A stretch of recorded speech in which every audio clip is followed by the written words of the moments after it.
Hola a todos, bienvenidos a un nuevo webinar de Observatorio de Recursos Humanos. En esta ocasión, un lunes, para empezar bien la semana con energía, que es lo que toca, ¿no? Y además vamos a empezar con un tema no solo que está de moda, no, sino que además es necesario porque en la diversidad está no solo la diversidad, eh, digámoslo así, presencial, o sea, física de ser distintos, sino sobre todo la diversidad de ideas. Y es de ahí donde puede beber la innovación en una organización. Y curiosamente, pues de lo que vamos a hablar también hoy, las políticas de compensación son una clara muestra de cómo se enfoca la política de diversidad en una organización. Bueno, para eso hoy contamos con dos personas como son ambas expertas tanto en gestión de personas como en gestión de la diversidad. Son Olga Zografu, perdona si no lo he dicho bien, Olga, directora de Recursos Humanos de Edenred. ¿Lo he dicho bien? Lo has dicho perfectamente bien. Vale, es que De las pocas que lo dices bien. Zografu. Vale, ¿el apellido es francés? No, es griego. Es griego. Ah, vale. Bueno, tomo nota. Pero sí, el Nos OU al acompaña. final es como, Es U. se pronuncia como en francés, U. Ah, vale, bueno, pues entonces ahí tengo un punto. Estupendo, bueno. Y también nos acompaña David Alves, coach de diversidad e inclusión, liderazgo inclusivo y carrera. Y una persona además que es muy, muy activa en redes sociales. Os recomiendo que la sigáis. Bienvenida, David, y bienvenida, Olga, a las dos. Muchas gracias por la invitación. Pues vamos Muchísimas a, gracias.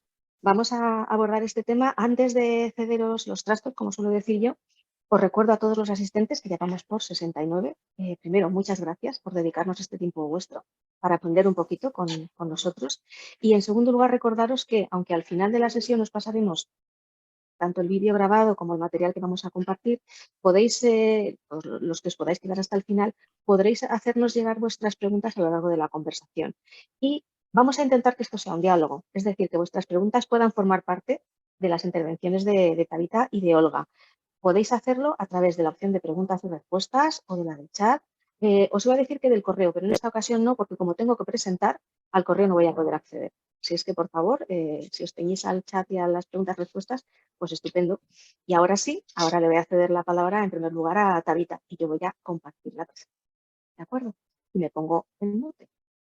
Voy a ello. Bueno, pues muchísimas gracias por esa presentación y muchísimas gracias a todas las personas que se han conectado un lunes a mediodía para comenzar, como bien decías, la semana con toda la energía y sobre todo pues con ganas de dialogar, de aprender un poquito y de compartir conocimientos, que creo que es lo que estamos aquí dispuestos a hacer en este ratito que tenemos juntos. Entonces, bueno, mientras la presentación se va colocando allí, yo simplemente contarles que creo que todos sabemos y espero que nadie esté en desacuerdo que la diversidad y apoyar la diversidad y la inclusión en el trabajo es lo moralmente correcto, ¿no? Creo que todos queremos que todas las personas de nuestro alrededor tengan las mismas oportunidades para poder tener un trabajo digno y poder incorporarse en una organización, ¿no? Independientemente de si tienen o no una discapacidad, independientemente de la edad, del género, del origen cultural, ¿no? Y bueno, de todas esas dimensiones de las que hablamos cuando hablamos de diversidad, que bueno, incluye muchísimas dimensiones. Eso a mí me parece que está bastante claro, ¿no? Que todos queremos ese espacio que sea diverso y que sea inclusivo. Pero es que también, y si pasamos a la siguiente diapositiva, lo vamos a ver, también es verdad que la falta de diversidad en las organizaciones y en los equipos nos sale bastante costoso, es bastante cara. Y ese es un ángulo que yo creo que es interesante que las personas de recursos humanos entendamos con mucha claridad para que podamos comunicárselo al negocio también y que podamos aprovechar y sacar todos los beneficios que también tiene la diversidad y la inclusión para una organización y para un equipo. Tal como comentabas, pues es cierto que está relacionada directamente con la innovación, la diversidad está directamente relacionada con entornos mucho más innovadores y en un mundo donde cada vez más rápido van las cosas, donde cada vez hay que estar ahí de primeros en la competencia, pues creo que esto es una ventaja competitiva clara cuando hablamos bueno, cómo hacemos para competir con el sector nuestro, ¿no? Bueno, pues aquí tenemos una llave, la diversidad. Y aquí les quiero compartir algunos datos, porque se viene estudiando mucho, ahora que, como dicen, está un poco de moda, digámoslo, se está hablando mucho más de diversidad y de inclusión. Se han hecho una serie de estudios y se están encontrando cosas muy interesantes que confirman esta visión que tenemos de que la diversidad es interesante y es positiva y además trae beneficios a las organizaciones. Muchos de los estudios se centran en género por ser uno de los datos que de manera más sencilla las empresas recogen, ¿no? Creo que todos aquí en la nómina pues solemos tener género porque pues legalmente en el contrato tiene que haber un género y pues es una información mucho más accesible, o edad también se suele tener. Hay otras quizás un poco más complicadas, como la neurodiversidad, que es digamos, este abanico de diferentes formas de pensar, no de ideas, sino de maneras de procesar información que podemos tener, personas con autismo, personas con déficit de atención, etcétera. Eso quizás es más difícil tenerlo, discapacidad no siempre, pero género solemos tenerlo. Entonces, por ejemplo, acá hay un dato. En casi todos los estudios que se han realizado al respecto y los metaanálisis de diferentes bases de datos que se han estudiado, se ha descubierto que la diversidad de género y la diversidad étnica aumentan la rentabilidad de las empresas. ¿Qué quiere decir esto? Que en las organizaciones donde hay mayor representación de género, más balance de género y más representación de diferentes orígenes culturales, esas empresas suelen tener mejores rentabilidades que aquellas que tienen menos diversidad de género y étnica.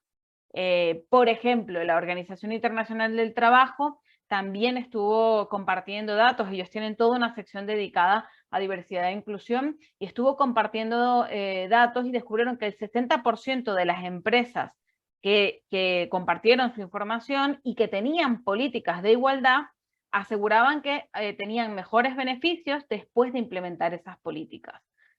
Con lo cual, pues ahí también hay otra fuente de información que nos sigue confirmando. Parece que incluso tener ciertos procedimientos, ciertas políticas que garantizan la igualdad dentro de la organización ya empieza a reportar beneficios. Y luego hay una serie de estudios que se han hecho en pequeños equipos y que se publican en revistas como Forbes, por ejemplo, que nos indican, en este caso, que los equipos que tienen diversidad y son inclusivos, y aquí ya vamos a hablar de esto un poquito con Olga, pero hay una diferencia entre tener la diversidad, tener diversidad de personas e incluir toda esa diversidad y garantizar que esas personas son escuchadas.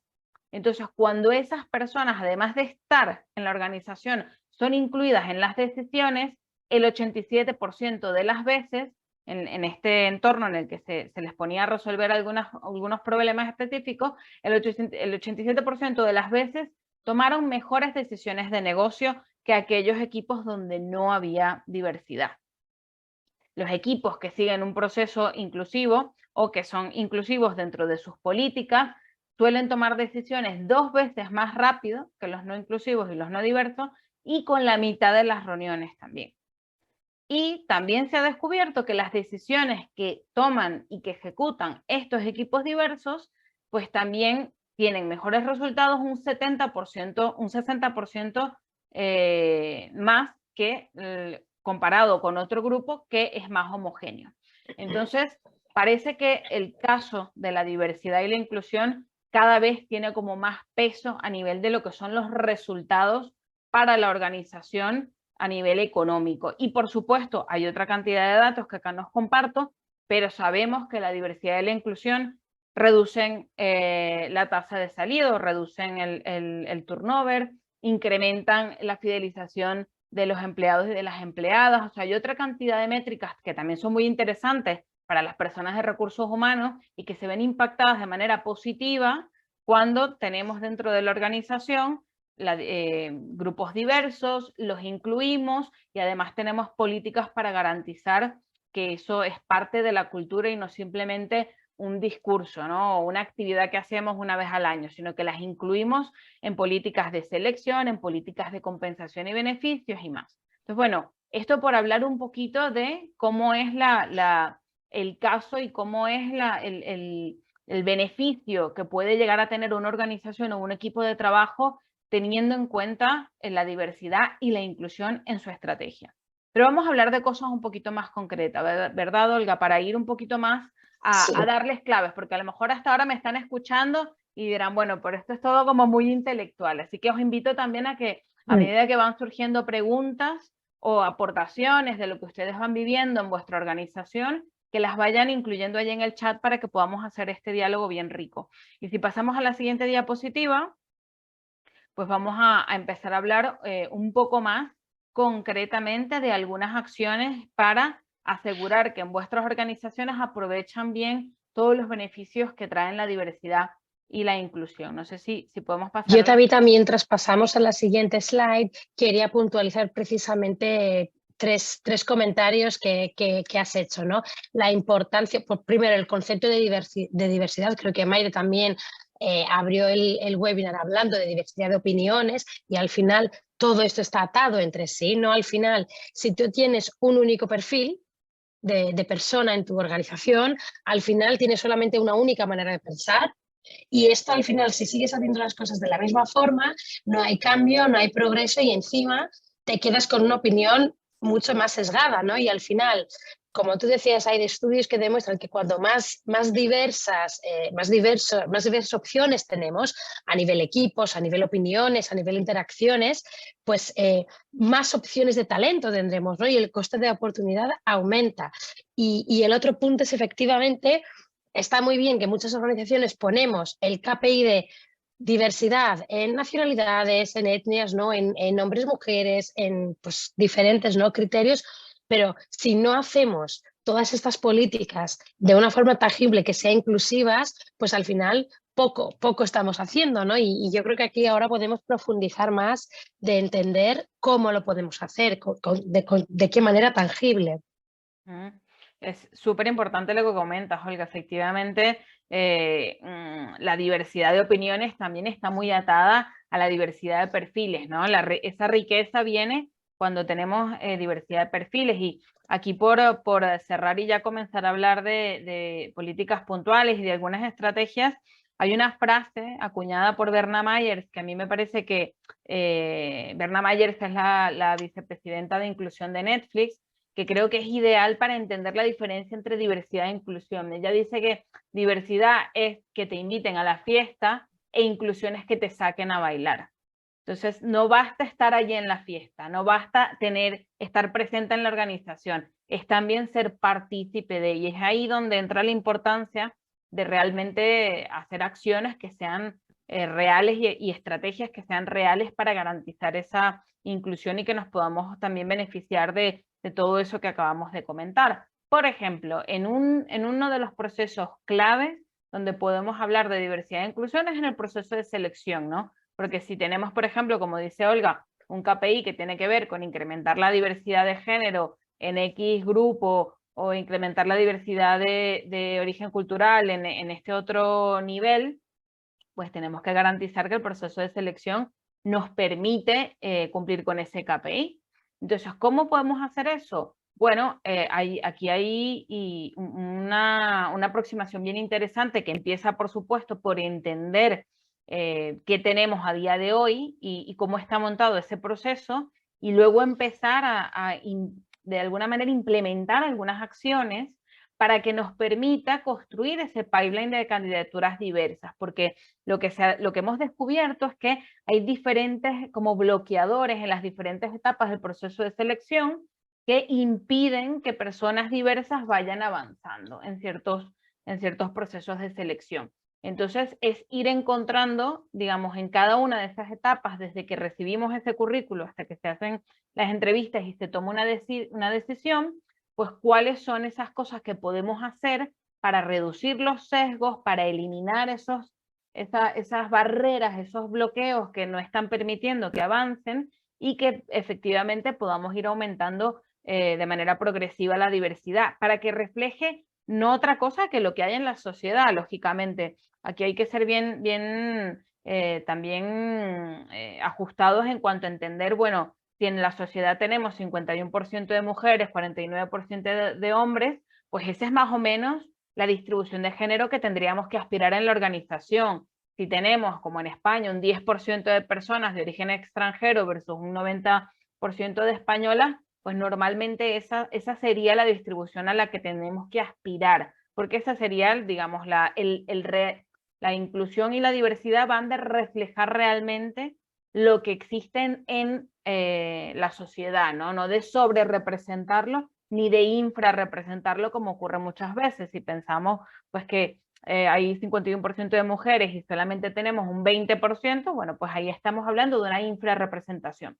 Entonces es ir analizando dentro del proceso de selección en qué partes podemos tomar acciones para reducir los sesgos inconscientes y las partes del proceso que están de alguna manera impidiendo que esas personas de manera natural lleguen al final del proceso de selección.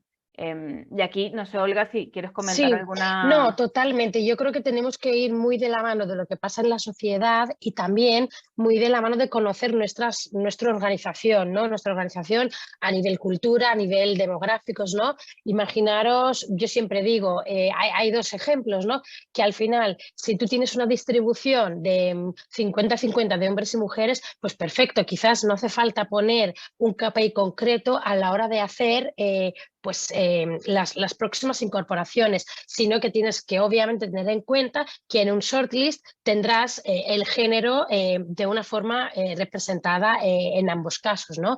Pero imaginamos, pues, por ejemplo, que tenemos más mujeres o más hombres al revés. Entonces ahí sí que podríamos poner algo encima de la mesa. O suele pasar en muchas organizaciones, curiosamente, que tienen más elevado el porcentaje de mujeres en sus organizaciones, cuando miramos las posiciones de managers o directivas, pues ahí ya cae en picado y tenemos un 10% de mujeres, 90% de hombres, por poner un ejemplo, ¿no? Entonces quizás nuestro foco sería pues más en roles concretos, o quizás vemos que en unos departamentos en concreto, pues ingeniería o en IT, no solemos tener un alto porcentaje de mujeres, pero en general están bien representadas en la empresa. Yo creo que tenemos que hacer bien la lectura para poder hacer como un seguimiento mucho más enfocado.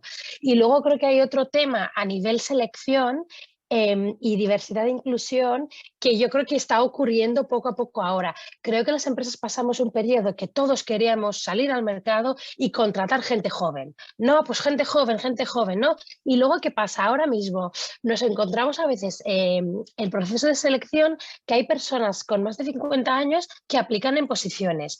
Y eso también hay que gestionarlo y es muy enriquecedor. Y no podemos bloquear, ¿no? Si no, seguimos siendo discriminando del otro lado, ¿no? Que parece que una persona de 50 años no puede salir a mercado, ¿no?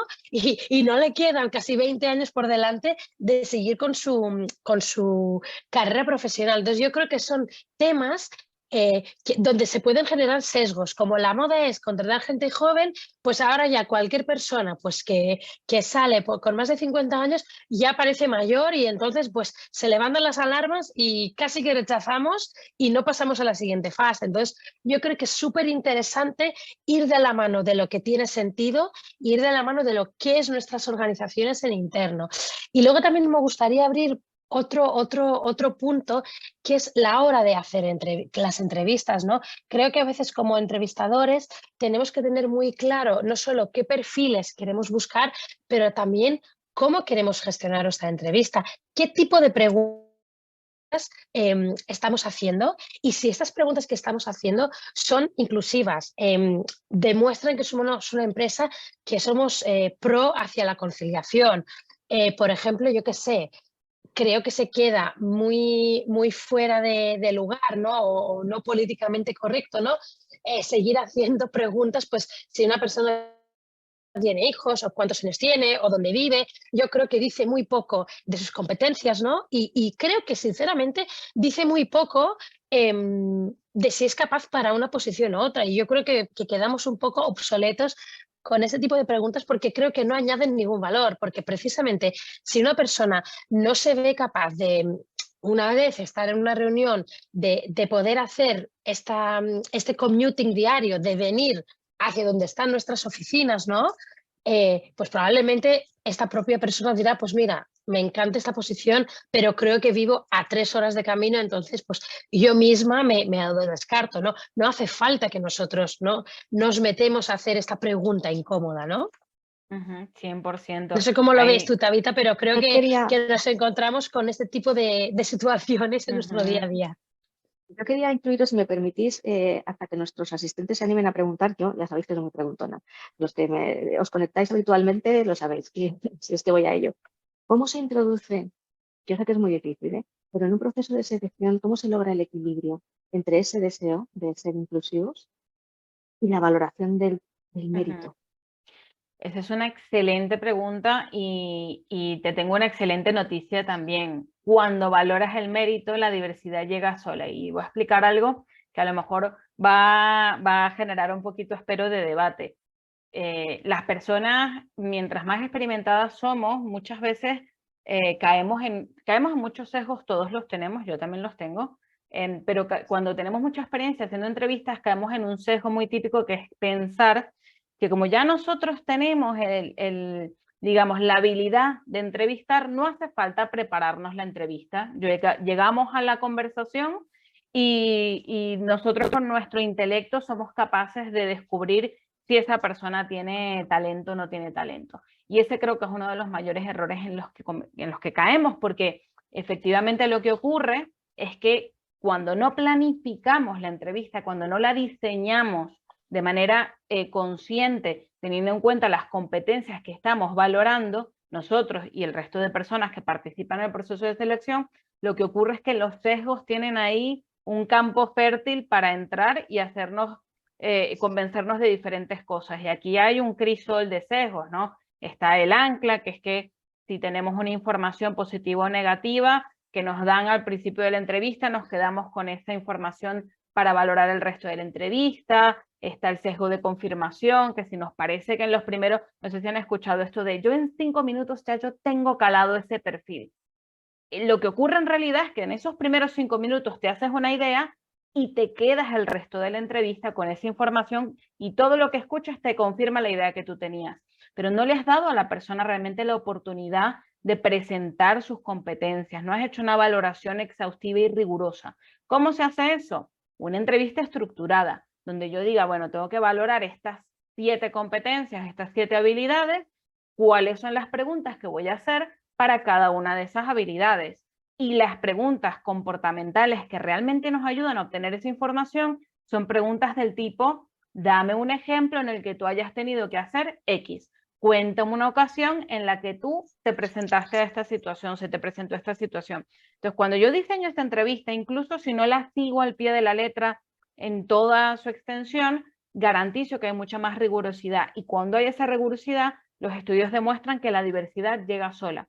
Porque lo que ocurre normalmente es que nosotros, además de los sesgos que he comentado, pues también tenemos el sesgo de confirmación. Si se parece a mí, es que es talentosa, porque yo soy talentosa, por supuesto. Entonces, todas esas cosas al final lo que nos van es confirmando cierto tipo de perfiles. O busco para este es también uno muy común, busco para este rol una persona que se parezca al último que lo hizo de manera excelente. Tengo como esa idea de quién es la mejor persona para ese rol y me enfrasco, digamos, como en ese tipo de perfil. Entonces, por responder a tu pregunta, y perdonen que me estoy extendiendo un poquito, cuando se planifica la entrevista y se diseñan las preguntas de manera rigurosa, de manera natural, la diversidad avanza en el proceso de selección. Y en mi experiencia, el 80-90% de las entrevistas que yo he hecho en mi vida, que me han hecho a mí como candidata, no tienen estructura.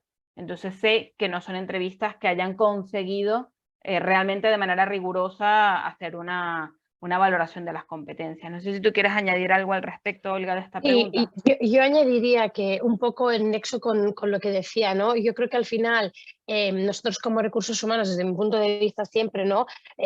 Luego tienes muy identificados también los managers o las managers que conducen esa entrevista. Entonces también nuestro rol ahí es guiarles y quitarles esos sesgos que estamos viendo. Por ejemplo, es normal que ves gente que más se siente cómoda de entrevistar un X perfil de gente, por ejemplo, perfiles más técnicos, mientras está claro que lo que estamos buscando es perfil pues igual más amplio, perfiles más híbridos, ¿no? que pueden tocar técnico y temas más de gestión, ¿no? Entonces, ahí nosotros tenemos que ayudar y también asegurarnos que los perfiles que proponemos tengan también un poco, son diversos no solo a nivel género, pues que haya el que, pues por ejemplo, quizás cumple más técnicamente, otra persona que es más por la parte de gestión, otra persona que quizás tiene más fuerte en la parte de comunicación, porque sabemos que la candidata o el candidato perfecto no existe, pero también pasa de nosotros de ofrecer diversidad de perfiles y apoyar a los managers y las managers a hacer las preguntas, diríamos, más amplias de no, sí o no, o te pregunto esto y te guío la respuesta, ¿no? Para obtener las respuestas. Y también es súper importante de no quedarnos con dudas durante la entrevista. Si hay un tema que no nos encaja, es mucho mejor hacer alguna pregunta complementaria, porque quizás es algo que no hemos entendido bien, antes de encasillar, como dijo Tabitha, la persona y decir, oye, pues con esto que me ha dicho, es una persona no organizada, fin, no me vale. También hay que pensar que solo tenemos una hora y si por sí es difícil, ¿no?, seleccionar, es muy fácil juzgar, por otro lado. Por eso hay que tenerlo más abierto. Gracias a las dos. 100%. Dejo continuar. Bien.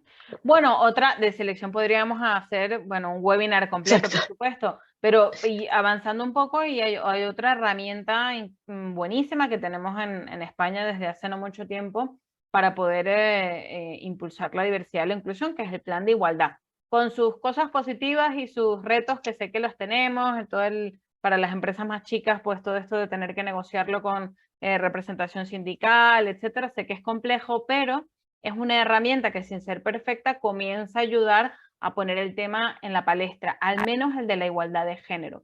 Y aquí tenemos una herramienta bastante útil también para abrir quizás otro tema interesante, que es el registro salarial, y hablar un poco porque cada año salen los datos de la brecha salarial que tenemos en todo el mundo y que en España sigue siendo del 13-14%, y que nos seguimos preguntando, bueno, pero ¿qué pasa? ¿Por qué tenemos esta brecha? ¿Qué está ocurriendo? Entonces creo que es una herramienta interesante porque de la misma manera que venimos hablando de ver qué tenemos en la organización, qué hay en la sociedad, entender los datos, hacer estrategias y acciones enfocadas en esa particularidad que tenemos en la organización que nos dicen nuestros datos, pues aquí en salario es lo mismo, hay que entender, bueno, con el registro salarial y su análisis concienzudo, si tenemos gap o si tenemos brecha, ¿dónde la tenemos? ¿Y en qué? ¿Es en todos los niveles de la organización o es en algunos niveles nada más?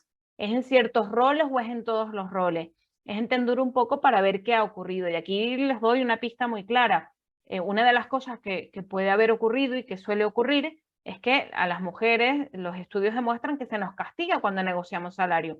Negociamos menos porque tenemos en general menos autoconfianza, aunque eso ya va cambiando, todo evoluciona, pero lo que han descubierto es que además de que negociamos menos, cuando negociamos por expectativas de género, se penaliza, porque no se espera en general que las mujeres pues tengamos ese nivel de autoconfianza y negociemos salario. Y aquí también hay muchas cosas que podemos hacer que son complejas, pero que también pueden ayudar al tema, que es no preguntar por expectativa salarial, sino dar un rango salarial, el que tengamos, y decir, mira, el salario está entre esta y estas bandas salariales. ¿Te interesa? ¿Es algo que te interesa? Vale. En lugar de preguntar, porque lo que puede ocurrir también es que al preguntar el salario esperado, lo que han descubierto es que las mujeres también solemos decir un salario igual al que tenemos actualmente, o incluso decir que podemos negociar para la baja cuando nos interesa el rol, mientras que los hombres por lo general se preparan y piden más de lo que están ganando. Entonces, no se sabe con certeza de dónde viene la brecha salarial. Sabemos que no es porque de manera consciente queramos pagar menos a las mujeres, son más bien cuestiones estructurales de cómo hacemos ofertas salariales y cómo gestionamos esa conversación de salario, lo que definitivamente ha ayudado a crear esta brecha salarial. Y aquí, Tabitha, Y aquí te habita un muy buen punto que creo que todas las personas de recursos humanos nos tenemos que reflexionar para que no se convierta en un dilema ético, ¿no? Y os animo a todos y a todas que lo habléis con vuestros equipos de recursos humanos y también con las personas que toman decisiones cuando toca una oferta, ¿no? y lo alineéis, pues siempre sale el debate, ¿no? Precisamente, muy bien, yo pongo las bandas o yo pregunto cuál es la expectativa salarial de alguien. ¿Qué ocurre? Imaginaros que tenemos una banda X, ¿no? Y una persona, no voy a decir hombre o mujer, ¿no? Una persona pues te dice que su expectativa salarial es casi en el mínimo de la banda o incluso por debajo. Y luego tienes otra persona pues que te dice mucho más o te dice en el medio por encima. Punto número 1. ¿Qué tanto toma, qué tanto influye en nuestra decisión? O sea, ¿iremos por la persona que más cobra porque pensamos que porque pide más, entonces es más senior, tiene más experiencia? Punto, o sea, eso es por reflexionar. Y punto número 2, si yo como empresa estaba dispuesta a pagar X, ¿voy a pagar X menos 10? Porque precisamente sé que esta persona no tiene la expectativa. ¿Es éticamente correcto? O una vez que esta persona le ofrezco menos, entra, ve lo que pasa en el resto de la organización, ¿no? O sea, al final me creo un problema de futuro, porque esta persona entrará baja y luego arrastraremos una mala motivación, ¿no? Pues una sensación pues, que a mí me ha timado, ¿no? Porque yo igual no sabía muy bien o pues sí, precisamente venía de un puesto anterior que cobraba menos. Entonces, para mí, para que no se convierte en un tema moral, tenemos que tener muy claro cuando establecemos un rango o unas bandas salariales que en realidad nosotros estamos reconociendo y retribuyendo un puesto y que precisamente tenemos un mínimo y un máximo para encajar las diferentes experiencias o expectativas de las personas. Pero bajo mi punto de vista, no deberíamos aprovechar cuando una persona pues, te dice muy por debajo de la banda. Nosotros siempre, por ser éticos, tenemos que ir, pues por eso hay un mínimo y un máximo, por movernos dentro de esto. A que sí, cuando alguien está por encima de la banda, tendemos a luchar por más, pues cuando una persona está por debajo del mínimo, tenemos que ir por los mínimos, ¿no? Por eso los hemos puesto, porque si no, creamos un problema futuro dentro de la compañía. Y eso también alinea mucho estos históricos, ¿no? Que quizás aquí quería David introducir otro tema. Cuando estamos empezando a hablar de gap salarial, yo creo que la primera sensación que tenemos todos es, bueno, nosotros no tenemos gap, ¿eh? Pues es todo circunstancia, porque menganito, porque fulanita, ¿no? Y al final nos cuesta un poco ver la tendencia, ¿no? Pero una vez ¿no? que lo ponemos encima de la mesa, quizás yo me encuentro con diferentes tendencias, ¿no? Por un histórico. Siempre hay un histórico higiénico que las mujeres, por X o Z motivo, pues se han quedado atrasadas. Luego siempre suele haber un histórico de promoción interna. Estas personas no han promocionado, se han quedado ahí, entonces, claro, el IPC o una subida mínima año tras año, pues poco impacto puede hacer, ¿no? Luego también a veces se mezcla por un tema de renuncia. Pues estas personas pues han priorizado X años de tener familia, ¿no? Y entonces, bueno, no han optado por promociones y no es sesgo sobre sesgo, castigo sobre castigo, ¿no? Y cuando llega la hora de la verdad, yo os animo que busquéis opciones más allá de la revisión salarial. ¿Y qué tal si sacamos un budget especial para atacar y para ayudar a disminuir este gap? Y luego hay también otro tema. Luego te dicen, bueno, pero también hay que moverles en un tema de mérito, ¿no? Entonces, ¿qué pasa? Vamos a dar más incremento a gente pues, que quizás son más en línea de su performance, mientras a otros que están haciendo el trabajo mejor les vamos a recompensar menos. Y yo creo que eso es una muy buena reflexión, pero tenemos que separar las cosas. De nuestras campañas habituales de review, pues efectivamente tenemos que atar temas de mérito, ¿no? Temas de performance. Pero para que por otro lado no se nos quedan detrás gente por factores higiénicos, como llamo yo, del pasado, tenemos que empezar a pensar, ¿y si sacamos un budget especial para esas pocas personas y poco a poco les ayudamos en paralelo? Así que no diríamos penalicemos la gente de performance, pero también a la vez no penalicemos a la gente que arrastra un tema histórico o higiénico, ¿no? No sé, Tabita, cómo tú lo ves. No, me encanta la manera en la que lo estás planteando, Olga, porque efectivamente, sin ser un tema sencillo, estás llevando un poco al día a día esa complejidad, dando acciones como muy reales, y yo creo que, tal como comentas, tenemos esa deuda histórica de esos factores que van contribuyendo de alguna manera u otra a ese gap, pero a veces en el proceso de selección, como has comentado, por ahorrar 5.000, 10.000 al año, terminamos dándole una experiencia a una persona que va a performar al 50 o 40% desde el día 1 en cuanto tenga la primera conversación con sus compañeros y compañeras y se dé cuenta que le han ofrecido menos de lo que le han ofrecido personas al mismo nivel. Entonces realmente compensa tener, por ahorrarse ese budget simplemente porque la persona tiene una expectativa inferior, realmente compensa digamos, todo lo que no vamos a obtener de ese talento a futuro. Y luego, por otro lado, sí, la percepción de equidad es muy importante, y si hay personas que están teniendo una mejor performance, pues por supuesto que hay que reconocerlas, pero eso no quiere decir que no tengamos mecanismos como el que has comentado, ¿no? Un budget puntual. Una vez que ya empiezas a armonizar los temas de compensaciones, sin ser sencillo, ya, digamos, a futuro tienes una base mucho más limpia para poder hacer esa diferenciación y además hacerlo también más transparente y que todos sepan, bueno, el que mejor lo hace, más o menos puede esperar este porcentaje en el variable. Y los que están cumpliendo con su trabajo, pues mira, esta es la banda en la que se mueven.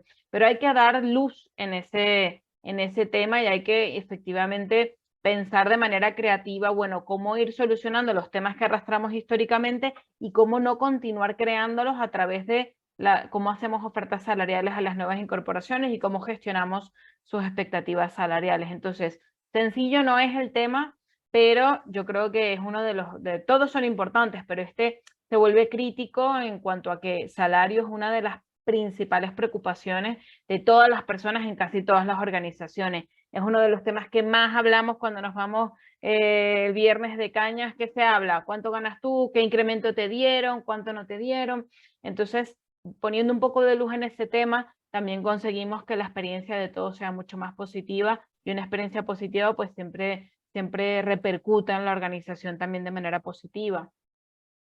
Sobre este tema, perdona, Tabita, que estáis comentando, Jesús nos recuerda que la ley nos va a ayudar en esto, porque claro, la nueva Directiva Europea de Transparencia Salarial nos va a obligar a revelar la escala salarial, con lo cual a lo mejor ya no queda tanto margen a la empresa para preguntar.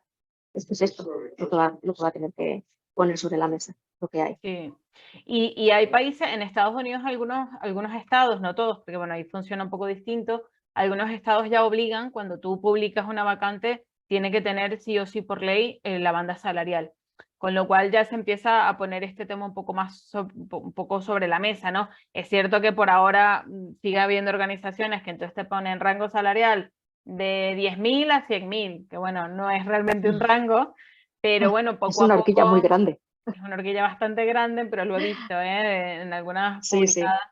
Pero bueno, poco a poco esas cosas van a ir llegando, y qué mejor que estar preparados de manera proactiva, porque si nos agarran todas estas legislaciones con la política salarial en cero, pues complicado lo vamos a tener. Entonces ir limpiando poco a poco ese proceso, ir poniendo luz y, como dice Olga, en esos factores higiénicos, irlos resolviendo poco a poco, yo creo que es la mejor estrategia, ¿no?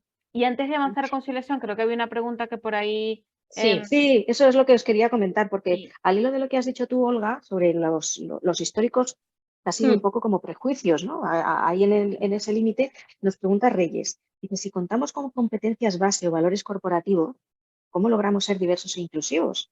Si ya tu política de empresa marca un perfil determinado, ¿qué es lo que hay que hacer? Bueno, No sé si quieres, Perdón. Tabitha. Adelante, Olga.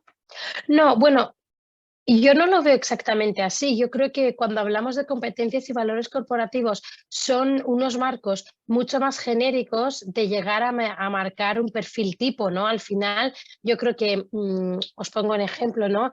Hay valores de una empresa, por ejemplo, pasión por el cliente. Claro, la forma que yo demuestro o externalizo, comunico la pasión hacia el cliente.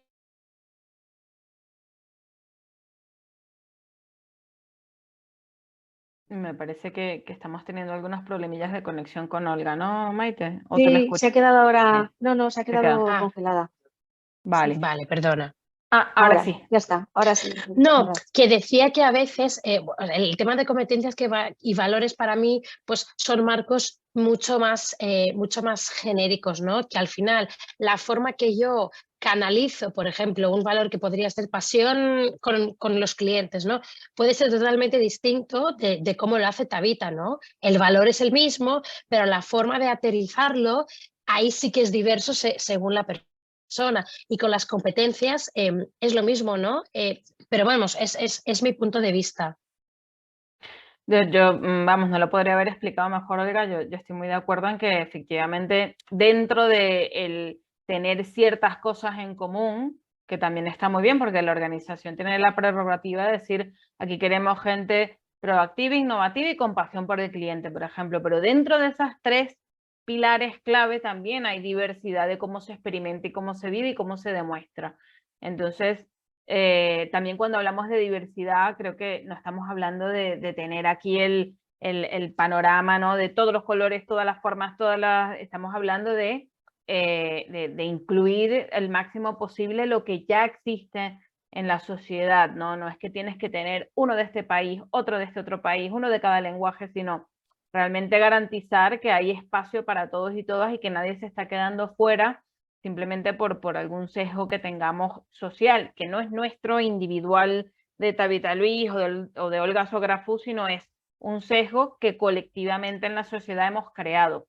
Entonces creo que hay sitio en esos, incluso dentro de esas competencias o de esos valores clave, hay sitio dentro para la diversidad de formas de experimentarlo también.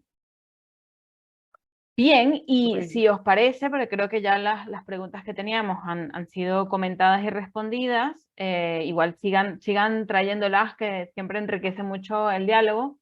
El último punto en el que queríamos enfocarnos hoy es la conciliación. Y creo que este es muy interesante y COVID, dentro de las cosas malas que nos ha traído, una buena que nos ha traído es el replantearnos realmente el concepto de conciliación y cómo lo vivimos y qué es lo importante. Y ahora pues de manera colectiva y las nuevas generaciones mucho más, estamos exigiendo y preguntando, bueno, ¿cómo se concilia en esta empresa y cómo esta empresa con sus políticas y con su estrategia a mí y a mis necesidades nos ofrece cosas que sean interesantes?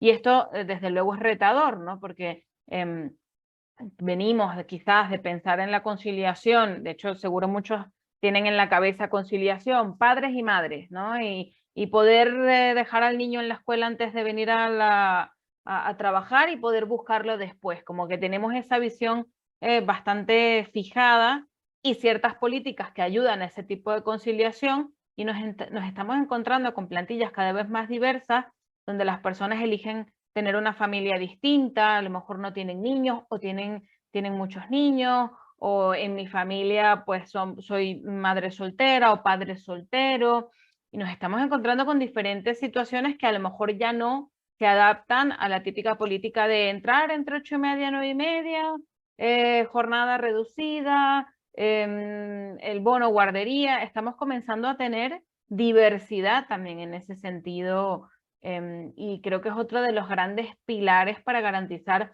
un entorno inclusivo, ¿no? Bueno, si yo no tengo familia, ¿qué me ofrece la organización como beneficios? ¿Qué me ofrece la organización como conciliación? Y aquí hay muchísimas opciones. Yo, por ejemplo, tengo mucha experiencia trabajando con startups donde la media de edad es bastante más baja quizás que en una organización más grande, más tradicional, y ahí hay beneficios que se han popularizado como cada X años, 3, 5 años, un break para viajar por el mundo. Por ejemplo, quiero un career break o un espacio porque quiero irme de viaje o porque quiero hacer un emprendimiento y probar a ver si tiene sentido mi emprendimiento, o guarderías ya no para niños, sino para mascotas, porque a lo mejor en la familia ya no decidimos tener niños, pero sí tenemos mascotas y necesitamos dejarlas en algún sitio cuando viajamos. Bueno, todo ese tipo de beneficios están comenzando a popularizarse en muchas organizaciones para tratar de adaptarse y de hacer sentir incluidas a las personas que no encajan dentro de eso que entendíamos como conciliación familiar típica, ¿no?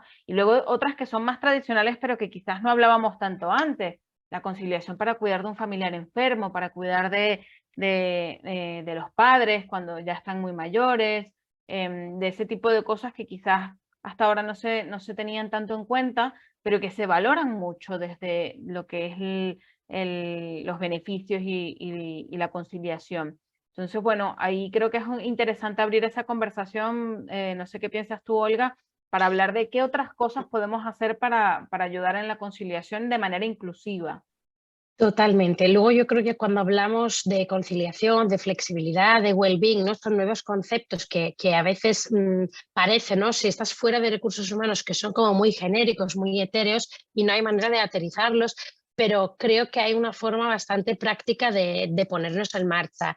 Y yo os animo de verdad de preguntar a vuestras personas qué es lo que necesitan. Y voy a poner dos ejemplos. El ejemplo de Tabita con la gente de startup, pues comentaba con un compañero hace unos años que decía, pues mira, yo estoy en una startup y acabamos de poner un plan de pensiones, pues adivina, nadie se quiso inscribir porque todo el mundo era muy joven y pues bueno, sí, venía en el tema de financial well-being, pero como no lo ven de aquí para mañana, pues no los ha interesado. Entonces, claro, la empresa ha puesto un esfuerzo encima de la mesa, pues que al final nadie lo ha valorado. Y es un poco siempre el ejemplo que yo pongo, ¿no? Cuando os vais a cenar en un restaurante, imaginar que salga el camarero y os pone encima de la mesa un filete y os diga, pues disfruta de tu cena, es lo que toca, pues un filete, fin. No te ha preguntado, pues si te gusta la carne, si eres vegetariano, si precisamente esta noche te apetece cenar una ensalada, ¿no? Pues es un poco que a veces pensamos, yo pienso desde el punto de vista de equipo de recursos humanos, que queremos ayudar, queremos poner muchos beneficios, pero hay que pensar que hay recursos limitados, ¿no? Podemos tener un budget limitado, podemos tener un equipo limitado que no nos llega a poder introducir tantos nuevos beneficios a la vez. Entonces, en vez de perder el momentum, ¿por qué no preguntamos a la gente qué les interesa, en qué es lo que pone no el valor añadido, que quizás pasa por, os pongo cosas básicas, ¿no? En revisar nuestra política de flexibilidad, por ejemplo, de entrada y salida más flexible, de añadir más días de teletrabajo, dar un apoyo más allá en cuanto a flexibilidad.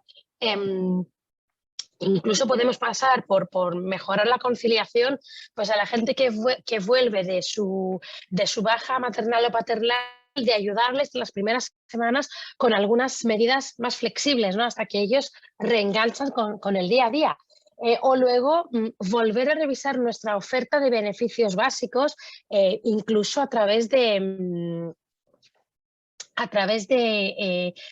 cubrir pues con planes de compensaciones flexibles que lo tenemos ya. Revisar, pues eso, por ejemplo, asegurarnos, por ejemplo, que la gente de jornada reducida tiene derecho, por ejemplo, a tener ticket restaurante, ¿no? O pues aprovechar la gente, pues que explicarles mejor otros tipos de beneficios como es lo de guardería, o añadir pues temas de well-being que al final son personalizables. Tenemos que pensar que llegamos a un punto que una vez cubiertos los mínimos, no tenemos que quitar estos mínimos, sino ampliar nuestra oferta y apostar en aquellos beneficios pues que a la gente le hace más sentido. Como decía Tabita, si al final yo introduzco un plan de seguro de salud, pues igual la gente pues no lo necesita para su familia, pero lo necesita para su mascota.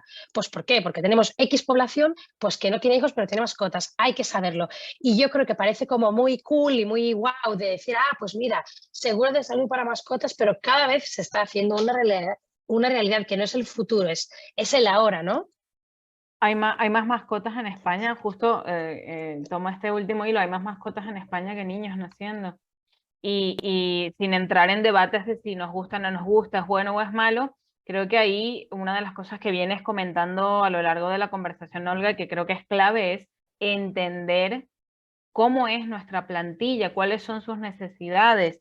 A lo mejor estamos aquí hablando de seguro de mascota y justo mi plantilla, en mi negocio particular, en mi empresa, nada más un 5% tiene mascotas y resulta que el 60% tiene niños. Pues bueno, es entender y partir de allí cuáles son las particularidades, las necesidades y cómo puedo pues comenzar a diversificar el tipo de beneficios que ofrezco y como tú dices, a sumar, ¿no? Ya tengo una base, tengo implementados pues a lo mejor ticket guardería, restaurante, transporte, que son quizás los que ya damos por sentado, y bueno, si tengo un presupuesto adicional, ¿qué otras cosas puedo hacer, ¿no? Y plantearse también cosas que sean escalables y que tampoco le den quebraderos de cabeza a recursos humanos, como un bono para gastarlo en lo que para ti signifique beneficio. Sé, por ejemplo, que hay organizaciones que ya han dejado de dar la típica cesta navideña porque era muy complejo ofrecer que yo soy intolerante al gluten, el otro pues no come cerdo, este es vegetariano, aquel no le interesa la cesta navideña, entonces se la das y lo ve como un... Entonces, bueno, a lo mejor en lugar de eso, pues plantéate un bono para gastar en X cantidad de sitios, o entonces es pensar creativamente y ir a más totalmente. siempre.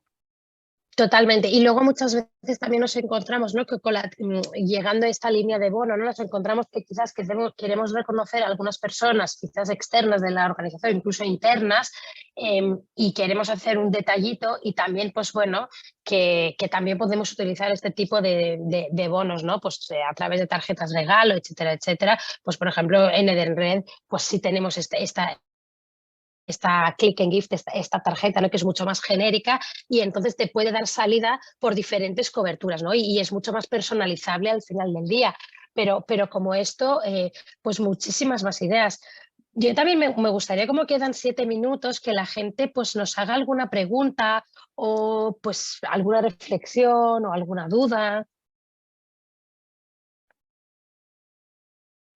Yo estoy atenta, por si llega alguna. Al hilo de lo que estabas comentando, Olga, yo creo que hay una reflexión interesante en torno a lo que estáis comentando las dos, no solo tú, Olga, también Tabita. Y es que hay que ir a la diversificación de lo que le ofrecemos a nuestros empleados, pero con sentido común.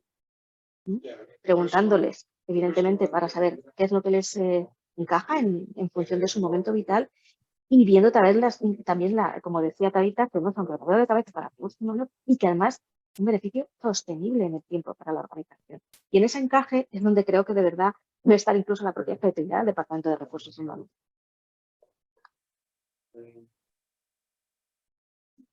Sí, qué importante también lo que comentas, la sostenibilidad, ¿no? Yo creo que aquí uno de los retos que tenemos es que a todos nos encantaría dar todos los beneficios posibles, ¿no? E incrementar el salario de todo el mundo. Aquí siempre hay que tener en cuenta, bueno, realmente cuál es el mejor portfolio de beneficios que puedo yo ofrecer y con la mayor flexibilidad posible. Por eso creo que es tan interesante aprovechar las oportunidades que son desgravables, que hacen que por cada euro que yo doy de beneficio, la persona recibe el máximo posible, ¿no? Y creo que ahí también interesante tener en cuenta la retribución flexible porque maximiza digamos, eso que recibe la persona en función de lo que invierta la organización. Y bueno, hemos comentado también muchas, y los ha comentado sobre todo Olga, muchas otras cosas que no cuestan a nivel económico, sino que cuestan a nivel de, bueno, de organización, ¿no? Dar más flexibilidad, incrementar la política del teletrabajo, bueno, gratis no es porque sabemos que cuesta porque hay que planificarlo, comunicarlo, organizar el trabajo y demás, pero el retorno de inversiones, por supuesto, supera con creces lo que se invierte a nivel de tiempo organizando esas cosas. Totalmente.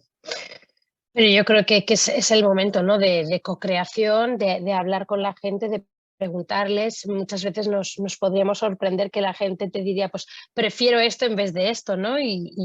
Porque como los recursos están limitados y también es un tema de si tomamos una decisión, tiene que ser sostenible en el tiempo, ¿no? Luego podemos ir mejorando y evolucionando, pero yo creo que es una muy buena reflexión que estamos haciendo todos los departamentos de recursos humanos. Y creo que también tenemos a veces la sensación que es todo muy abrumador, ¿no? ¿Por dónde empiezo? ¿Cuál es lo primero? Y yo creo que al final hay cosas simples que nos cuestan poco, como es escuchar a la gente o volver a informar a la gente. Yo creo que muchas veces, tanto con equipos y clientes que estamos hablando, pues no conocen lo que hay en el mercado a nivel productos o no saben muy bien cómo funciona. O pues os pongo lo básico. Yo considero, por ejemplo, el tema de ticket restaurante que lo conoce todo el mundo, ¿no? Pero luego ves que hay colectivos que quizás, como hay una parte de desgrave de fiscal, no le entienden muy bien, entonces les da cierto miedo, ¿no? Como esto, muchas más cosas, ¿no? Pues quizás no quieren participar en otro tipo de beneficios por un tema de ceder los datos, o no saben bien cómo funciona. Y creo que somos nosotros ahí los que nos tenemos que sentar a explicar que todos aquellos beneficios que ponemos encima de la mesa, cuál es el foco, que es efectivamente mejorar la experiencia de nuestra gente, y segundo, pues qué implicaciones tiene y cómo funciona, porque yo creo que muchas veces la gente no sabe los beneficios que tiene y igual tenemos 10 y no los comunicamos bien. Por donde habría que empezar es por organizar lo que tenemos. Que muchas veces tenemos muchas cosas, pero no las tenemos puestas, o sea, no las tenemos paquetizadas y, como decías bien comunicadas, porque además, en materia de compensación total, la comunicación es el compañero necesario y además continuo. No puedes dejar nunca de comunicar lo que tienes, porque si no, al final se acaba asumiendo como algo, como un derecho adquirido y es una ventaja que te da tu organización. Es así. Entonces, precisamente muchos planes de retribución flexible fallan en la parte de comunicación. Y eso debe ser siempre el compañero necesario para todo. Bueno, primero, como os decía, revisar lo que tenemos y revisar en qué punto está nuestra plantilla, qué uso hacen de todos esos recursos y esas opciones, cómo ha cambiado nuestra plantilla en los últimos años. Eso choca con otro problema. Y es que hay veces que los datos que tenemos de nuestros empleados son, como decía un colaborador mío hace mucho tiempo, datos forenses, los mínimos, los básicos. Y ahora precisamente la tecnología nos da opciones para conocerlos un poquito mejor y creo que eso también quizás sea uno de los grandes debes, ¿no? Pero no sé si por cerrar, pues nos quedan 2 minutitos, queréis comentar algo al respecto. Y en cualquier caso, las posibles preguntas que nos puedan llegar a partir de ahora, pues también les las puedo pasar para que las contestéis por privado si es necesario. No, yo por cerrar, y porque suscribo completamente lo que están comentando en términos de comunicación, ¿no? Y de garantizar que toda la gente entienda realmente de qué va el beneficio. Yo recuerdo, por mucho tiempo yo, por ejemplo, nunca contraté un seguro médico a través de retribución flexible porque no entendía realmente cuánto se estaba desgravando y qué impacto tenía para mí. Pensaba que me salía mucho más costoso de lo que finalmente me salió, hasta que una colega que llevaba la nómina me dice, no, espérate que te hago el cálculo. Y ahí fue como, wow, o sea, me cambió la vida, pero digo, ah, no, esto realmente tiene un impacto altísimo para mí. Entonces, creo que la comunicación y el ayudar a la gente a entender cómo estas cosas pueden mejorar su calidad de vida y realmente cuánto están ahorrando, cuando se trata de retribución flexible y no está pagado del todo por la empresa, etcétera, creo que es muy interesante. Y la otra cosa con la que quiero cerrar y rescatar es la personalización, el entender qué hay en la sociedad, qué tengo en mi organización y cómo hago este esfuerzo para que todas las personas encuentren ese valor. Y si no lo están encontrando porque no lo estoy dando, entonces ahí ya comenzar a personalizar y a ofrecer cosas específicas para esa población. Claro, es que eso iba a decir que es importante hacerles ver ese valor inmediato, pero también el valor futuro. Yo voy a terminar con una anécdota mía personal. Hace muchos años yo no era autónoma, trabajaba para una organización y me ofrecieron la posibilidad de tener un seguro colectivo de jubilación. Yo tendría 20 y pocos años. Y dije que sí. No muy convencida. Dije, pues si mi jubilación está dentro de cuántos años. Bueno, pues ahora lo agradezco. Ahora lo agradezco sobremanera. Yo creo que ahí también las organizaciones tienen una parte de de educación financiera, de responsabilidad en la educación financiera, que al final pues, habla de seguros médicos, de seguros de accidente y seguros o planes de compensación. Lo digo por el tema de las startups. Antes o después se tendrá que ver y no ver esto como algo muy a futuro, sino mucho más interesante para ellos. Nada más, muchísimas gracias, de verdad, Tabitha y Olga, porque me habéis dado una perspectiva diferente de cómo se tiene que gestionar el abrir las puertas de una organización a la diversidad. Me gustaría poder profundizar en ello porque me ha interesado mucho el tema de cómo plantear una entrevista de selección desde esa perspectiva, desde esa mirada. Es algo de lo que hay que, bueno, yo creo que reflexionar mucho. Y bueno, pues las puertas de Red están abiertas para que lo volvamos a hacer cuando queráis, ¿vale? Muchas gracias a los dos por vuestro tiempo. Muchísimas gracias a todas y a todos. Gracias. Una charla estupenda. Y gracias a todos los que nos han seguido. Un abrazo y que tengáis muy buena semana.